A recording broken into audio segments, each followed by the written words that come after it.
We have a beautiful holy verse, Ala bi dhikrillahi tatma'innul qulub. We need to remember that the remembrance of Allah gives us peace and tranquility. Tell us some tips or advices on how to achieve this spirituality and how to remain spiritually charged. Do we need God? All our life, we need to work on our knowledge. All our life.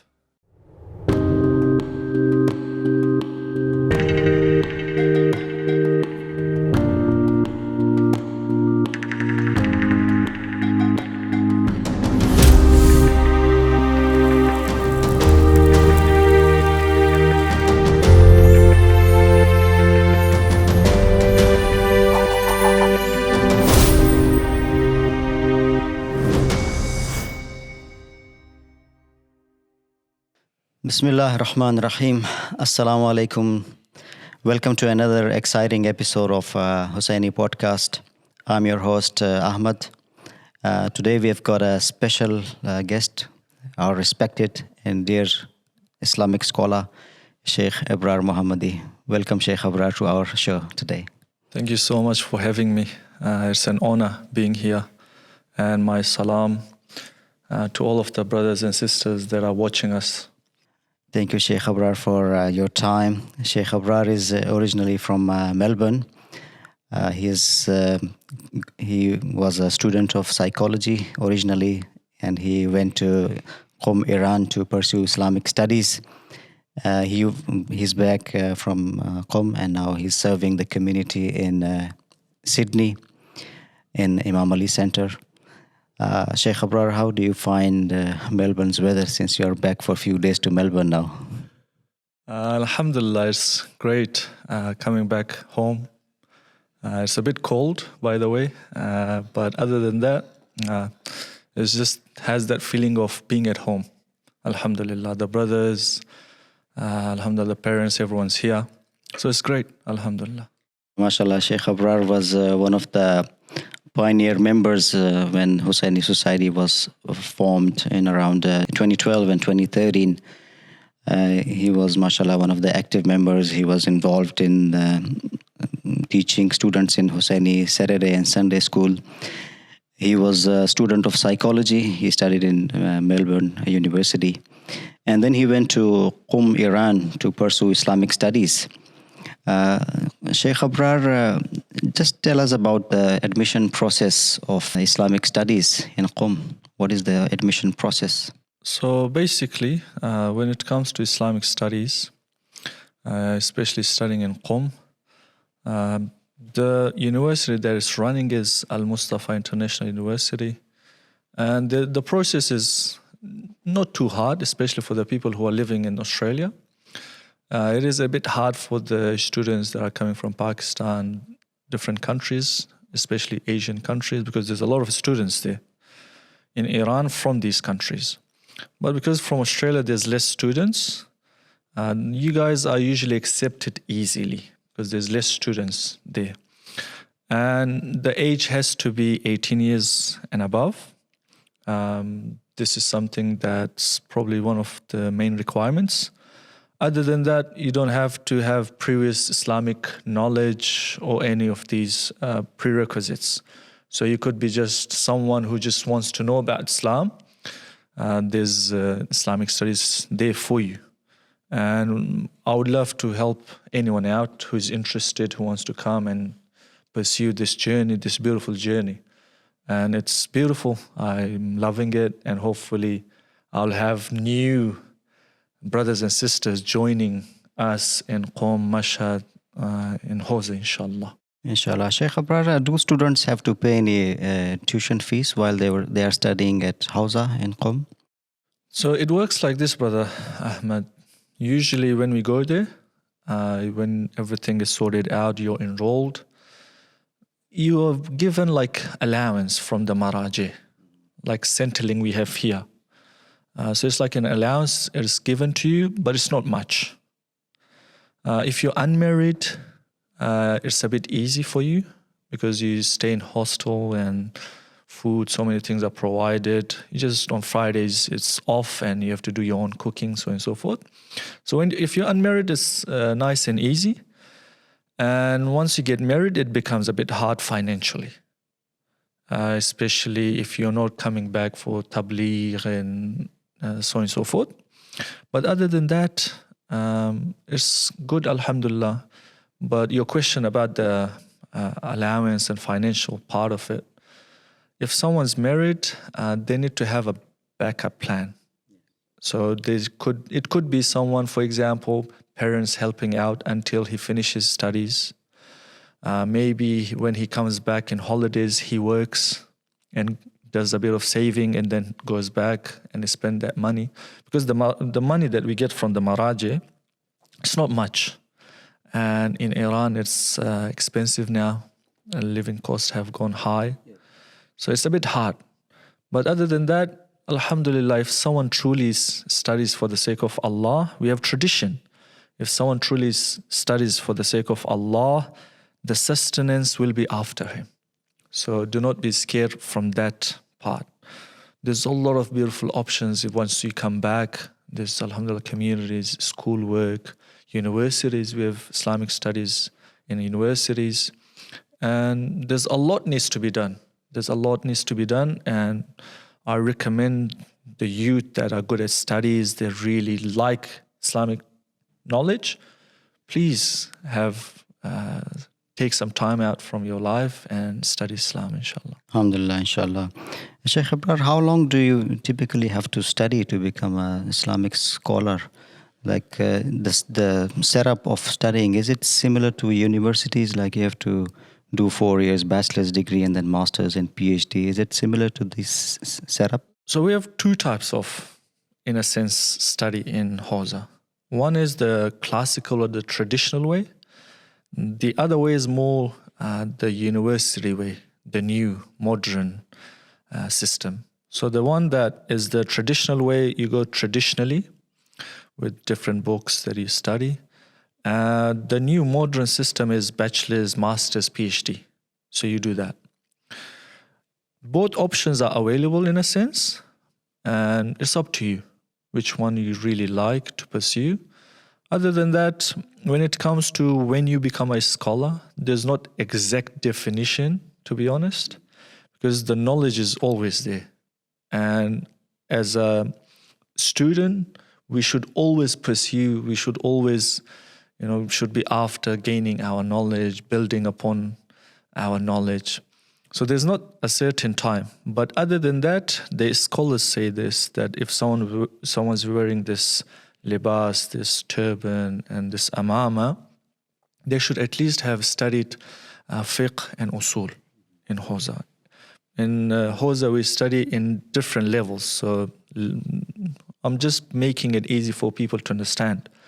So for example, when someone reaches fiqh usul, so when we start our studying, we start with theology, Arabic grammar, history, ethics. Language. Arabic grammar, basically. It's one of the most important subjects that we have to do well at it. And these are some of the topics that you study, you keep moving forward when you get to, for example, Islamic philosophy, fiqh, usul. And scholars say when you finish one cycle of fiqh and usul, so around within 5 years if you study normally, so you're going to get to that level when you finish your first cycle of the first level of fiqh usul. And then it gets a bit deeper and deeper and deeper until you get to Dars Kharij, or you do your master's, PhD, so on and so forth. So usually 5-6 years is when you usually finish first cycle of fiqh and usul. And then by that time, teachers, in a sense, allow you to wear libas, wear this cloth or dress of Islamic student. You mentioned libas, abaa and qaba. We have seen some Islamic scholars that they preach, but they don't wear this libas. So what's the difference? Do they have to wear this special abaa and qaba, or some wear, some don't? What are your thoughts on that? It's their personal opinion, to be honest. And I've seen scholars at the level of ijtihad, they're mujtahid, but I've seen them, they don't wear this turban and abaaba. And on the other hand, unfortunately, I've seen students who are on their first, second year and they wear this abaaba, which is wrong. They're not qualified enough. Yes, they're not qualified yet. So in that sense, there's always this type of different groups that you see. But the scholars emphasize that you need to wear it. There's a lot of barakah, blessings with it. So that's why, alhamdulillah. Because when I went to Qom, I had no interest in preaching. I had no interest in wearing the libas. It was just for about myself. Yes. Just myself. But then slowly, the responsibilities come in. And then you have to tell yes to your teachers. Yes. So this is special libas, this clothing, is it linked to Ahlul Bayt alayhim as-salam, or to the Prophet Muhammad? Yes, did they used to wear the same? Without doubt, it is linked. Did they wear the abba and the qaba in those times? They had these type of clothing, without doubt, is from them, but maybe not exactly like the turban that we wear right now. Yes, of course, they had this amama. They had the qaba, abba, all of these dressings. So this is, in a sense, a sign from them. This is their way of dressing. MashaAllah, Sheikh Ibrar. Tell us something about the daily lives during HOSA studies. How do students spend their day? Do they all the time study, or they involved in discussions, or do they have any extracurricular activities such as sports or some entertainment activities? They do have it. Yes, we have it in HOSA, but it depends on the students again.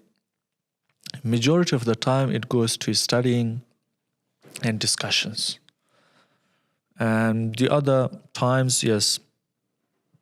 For example, us, the Western students, we had soccer on Thursday evenings. It was really good, alhamdulillah. Around, I can't remember, 18 students, 15 students would come in, 3 teams, 2 goals out, timing, so on and so forth. We have seen it. So it's really good seeing brothers playing, having fun, having good time. For example, Fridays going out with families. There's really good parks there. Swimming, yes. There's something good about there that, the segregation and all that. Yes. So it's really good. Do you watch movies there in a theater, cinemas, or? There are cinemas. Yes, there are cinemas, and there are some good movies regarding martyrs. And yes, some scholars, they do go with their families and watch these movies. For example, the movie of Muhammad Rasulullah sallallahu alaihi wasallam. A lot of people watched it in cinemas. So I asked this question just for the interest of youth who want to pursue Islamic studies in Qom, that it's not only dry studying, and so there are some extracurricular activities as well where you get a chance to refresh yourself. Yes, it's studies, and then you get to see scholars, their purity, their presence, their spirituality, and then on the side, not on the side, or the main point that we have in Qom, Hazrat Ma'asuma salamullah alayha. Whenever you feel that emptiness within you, you feel a bit of down, you go to Bibi Ma'asuma, you do ziyarah. There's so much peace there. There's so much peace that you cannot find anywhere else. So the presence of Bibi Ma'asuma in Qom is something that you don't get anywhere. Or the presence of Imam Raza alayhi salam in Mashhad, you don't get anywhere else. So sometimes what happens is, as soon as we get a little bit of time, like a break, few days of break or holiday, with my wife and kids, book the tickets, train, go to Mashhad, do ziyarah, come back home. So this is something good about living there. The ziyarah, the peace, the spirituality is beautiful. Alhamdulillah. Alhamdulillah. So just tell us something about the students that wish to pursue Islamic studies. Do you think it is significant and it is important for our youth to pursue Islamic studies in Qom? Is there any importance of it? I think there's a lot of importance. For our community and youth? Yes. Right now, I've been to many centers, many communities in Sydney and Adelaide, in Melbourne, and I'm going Perth, inshallah. I've seen that the centers they don't have scholars, unfortunately. Or they don't have scholars that have grown up here. And we are lacking in this department. So I do request my youth, my brothers and sisters, help out, not just for the community, for yourself. It's important finding ourselves. And, the teachings of Ahlul Bayt, without doubt, it gives us that feeling of, that feeling of who we are. And that's important. And why have we been created?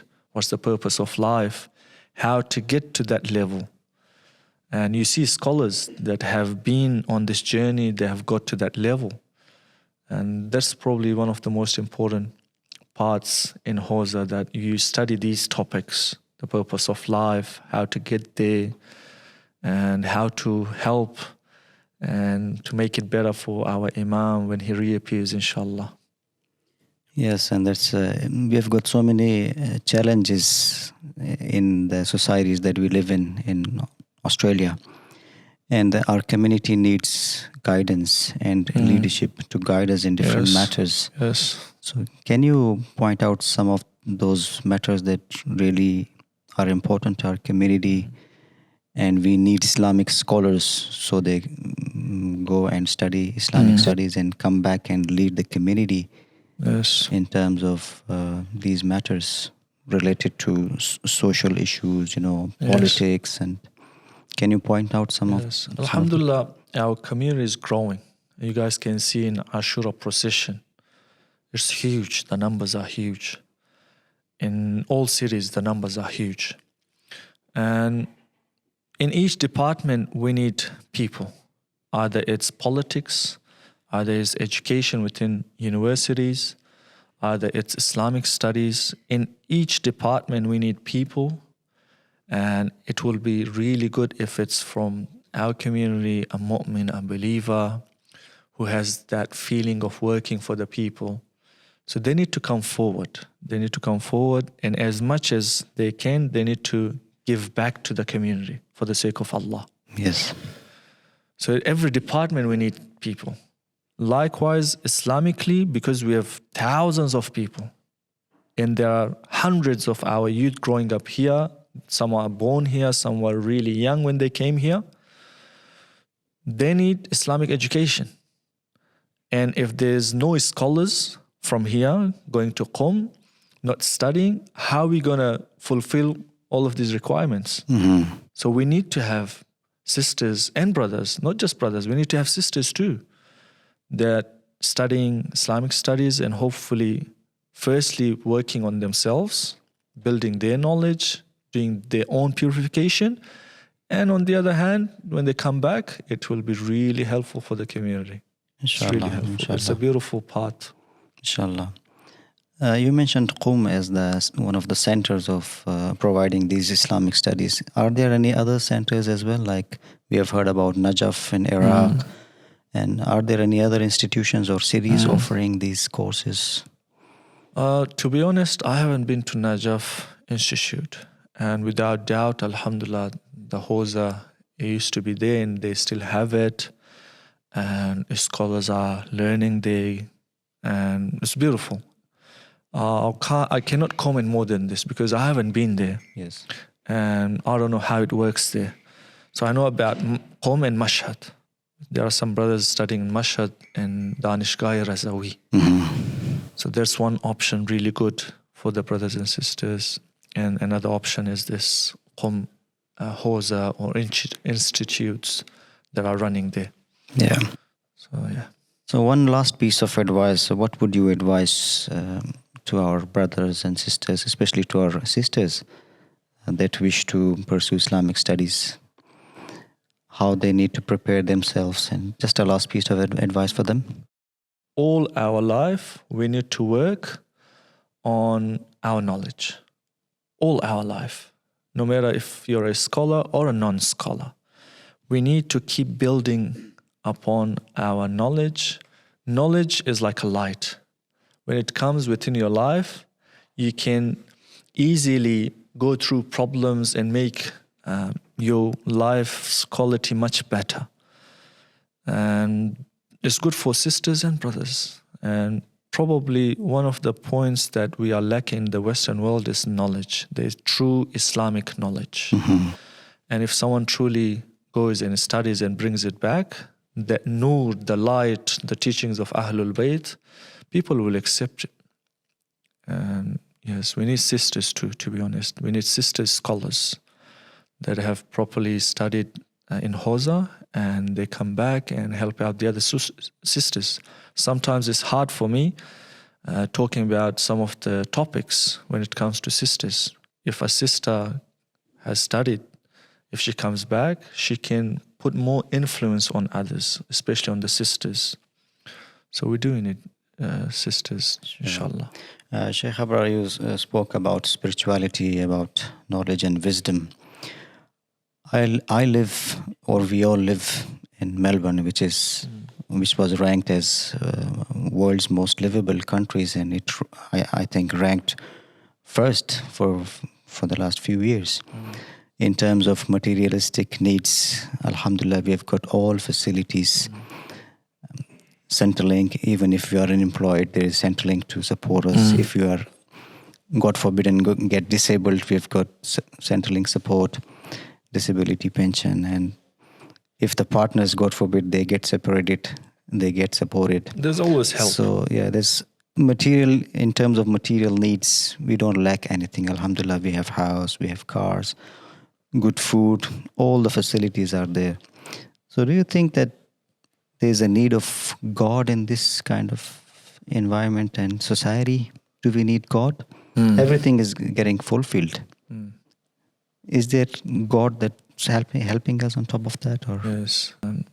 We have a beautiful holy verse, Ala bi dhikrillahi tatma'innul qulub. We need to remember that the remembrance of Allah gives us peace and tranquility. The worldly, materialistic things that we have around us, yes, temporarily it gives us peace to an extent. But the true peace, the true meaning of life, it comes from Allah, it comes from Ahlul Bayt alayhi salam. So I do truly believe in this. And we have seen within psychology that the depression rate, the anxiety, despite being the best livable living city that we have, and we have depression rates, we have anxiety rates, we have disorders, psychological problems on the rise, which shows that we need the teachings of Ahlul Bayt. We need peace from a higher being. So it's not this materialistic stuff that will give us that peace and tranquility. We need that higher being or immaterial spirituality within our lives. And we can see within our lives the people, especially who truly follow Allah subhanahu wa ta'ala, who truly believes in the teachings of Ahlul Bayt, and for the sake of Allah, they obey Allah, they are in much, much more peace than anyone else that are living around the world. The likes of Allama Tabatabai, even though their lives were hard. Agha Bahjat, Ayatollah Bahjat, Ayatollah Qazi. They were in hardship. But when it comes to peace and having that spiritual, beautiful life, they had it. And they loved their life. But it requires a lot of hardship. It requires putting effort to be able to get to those stations of spirituality. So the spirituality and the true peace that you mentioned, tell us some tips or advices on how to achieve this spirituality and how to remain spiritually charged in this environment, such as these Western countries, non-Islamic countries. Yes, it's a really good topic, to be honest. We can talk about it more and more. We need to see what drives us, what pushes us towards an action. It's a beautiful discussion. There's usually two factors behind it. One's knowledge, and the other one is that who we are as a person, or our inner self, or khulq, or our personality. So these two things usually drive us towards an action. So the first suggestion would be to my brothers and sisters, work on your knowledge. Find what does it mean to be alive. Why Allah created us. The first question that we need to answer, why did he create us? What does he want from me? Make it clear for yourself. How can I get to that level? These are really important questions. We all have goals within our lives. But what was Allah's goal for creating me? Why did he create me? What potentials do I have? And how can I utilize these potentials and make it better and better and better? Because it has been mentioned that we have the potential to get to the level of Salman. When you get to the level of Salman, the angels become your servants. We have that potential. And we also have this potential to become worse than animals. So it's up to us what we're going to do. So it's really important that we work on our knowledge first. Secondly, once we build our knowledge, then we have to have, for the sake of Allah, work and bring it within our actions. That's really important. Sometimes you know something is wrong, but you're not working on it. If you don't work on it, that inner self will not change. That inner self needs to change. It will change if we obey Allah for the sake of Allah. There is no other option. So knowledge. Secondly, acting upon what you know for the sake of Allah. And I'll give one tip for my youth, especially we live in this Western world. As much as you can, protect your senses. You protect your senses, slowly you will build a spirituality. You will start having more peace of mind. You will start loving the worshipping. Allah will give you more and more and more. You just have to protect your eyes. Imam Ali alayhi salam says, "Man ghadda tarfa araha qalba." So someone who protects their eyes, who lower their eyes, their hearts are in peace. I cannot build a spirituality if I've let go of my senses completely. I watch everything, I look at everything, I hear everything. You're not going to feel the spirituality. You're not going to feel any of the blessings from Allah. We have seen scholars, some of them, the prayers are really long, like for a few hours even, because they are feeling something. That feeling, that presence of Allah only happens if I stay away from sins. The best thing is start with your senses. And within our senses, eyes. Let's work on our eyes. No, I'm not talking about just haram, brother Ahmed. I'm talking about the things that are even permissible. Don't watch those stuff.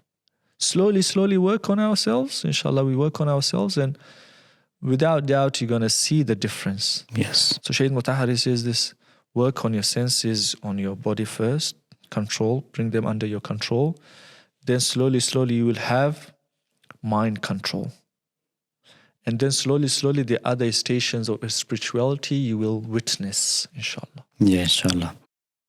Sheikh Ibrar, we live in a Western non-Islamic country. And one problem that we come across is about diet, non-halal diet. We have got fast food outlets, KFC, McDonald's. I've got twin boys, 7 years old. They always keep me on my toes. And sometimes when we go out, they wish to eat some burgers or some fast food from non-halal outlets. Just tell us about the impact of consuming non-halal food. To be honest, it's really important for parents. They need to realize that there's a lot of effect if they are consuming something haram. We have heard Imam Hussein on day of Ashura, when he was inviting others towards haqq, towards the truth, they were whistling, they were clapping, they weren't listening to Abu Abdullah al-Hussein. And one really important sentence Imam said on the day of Ashura. He said, your stomachs are filled with haram. Just really important for our parents to accept Allah's words. We give them halal food, halal income, so on and so forth.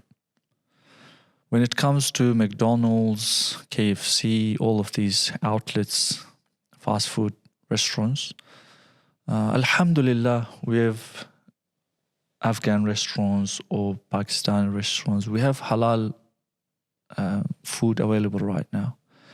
So use these restaurants. Good alternative. Yes, find an alternative. Especially right now that I'm living in Sydney, there's some really good, shawarma places.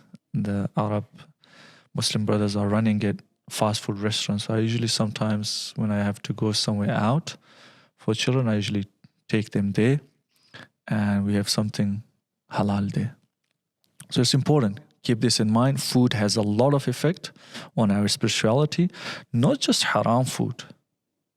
I'm talking about if someone eats too much, it affects their spirituality. Excessive diet. Excessive eating, binge eating. So if someone truly wants to wake up for the night prayers, at night he shouldn't be eating a lot. Otherwise he's going to become heavy and he won't be able to wake up with full energy. He will be dull and lazy, doesn't want to pray. So it's not just about haram food, but even halal food we need to consume, not to the full level.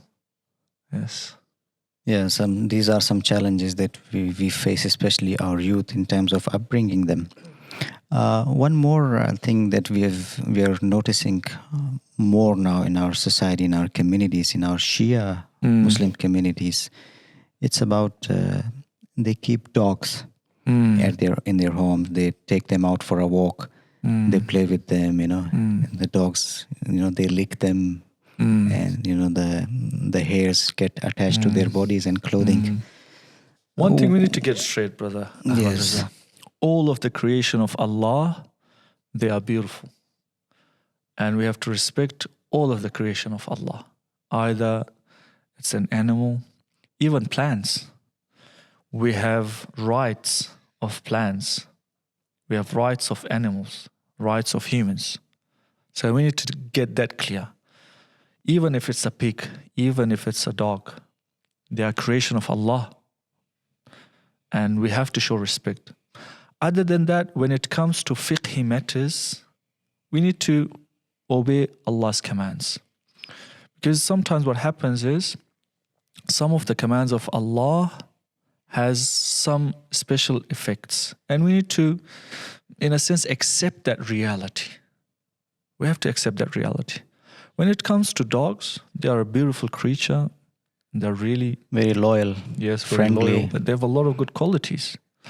But in saying that, yes, we can use it as a security if someone really needs it for security reasons. For example, if you're a shepherd, you need to have dogs for your sheep and all that, or for these useful purposes. Other than that, it is not recommended that we have dog within our houses. We have traditions that if we have dogs and we have dogs within our houses, the angels, they don't come to those houses. So these are some of the effects of having dog without meaningful purpose. So this with the dog. And other than that, if they are licking someone, and if because of their licking, if someone's hand or someone's body, the wetness is spread through the licking, that part becomes najis and then I have to wash it. So basically there's no discrimination or hatred, from religion, from Islam. It's just those jurisprudence matters, fiqhi masail that we need to be careful for. Yes. There's no way that someone can do any oppression on the animals. No way. It's not allowed. It's just that some effects that they have, we just have to be careful of that. Other than that, we can use it for security reasons. We can use it for all other reasons that they are being used. Yes. Sheikh Ibrar, another important problem on the social media nowadays, we are seeing Shia-Sunni debates going on. YouTube channels and some personalities, they come and they discuss topics. They spread some rhetoric against Sunnis, our Sunni brothers. What are your thoughts on the importance of Shia-Sunni unity in today's world? It's really important, my brothers and sisters. It's really important. the Shia-Sunni unity that we need to have. Now, by saying this, it does not mean that we need to let go of our principles. Our own beliefs. Yes. But on the other hand, yes, we need to talk about the common things that we share.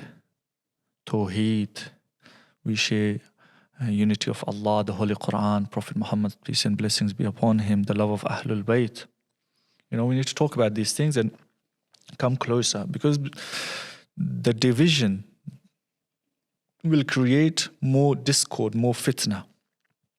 And it's not good for the society itself.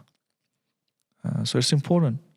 And even if someone's discussing Islamic topics with our Sunni brothers, with manners and logic, I always tell my brothers, if you want to have discussions with other religion of thoughts, either it's Christianity or Sunni or any other thoughts, do it with manner and logic. As soon as you have realized, you have put across your view, and that person has understood, that's it. You have done your job. Mm-hmm. Don't push it. Don't force your beliefs on other people. As soon as you have heard that, you have realized that you have put across your view and that person has understood, that's it. You have done your job. Alhamdulillah. Now it's up to that person. Either he believes it, either he rejects it. It's up to him.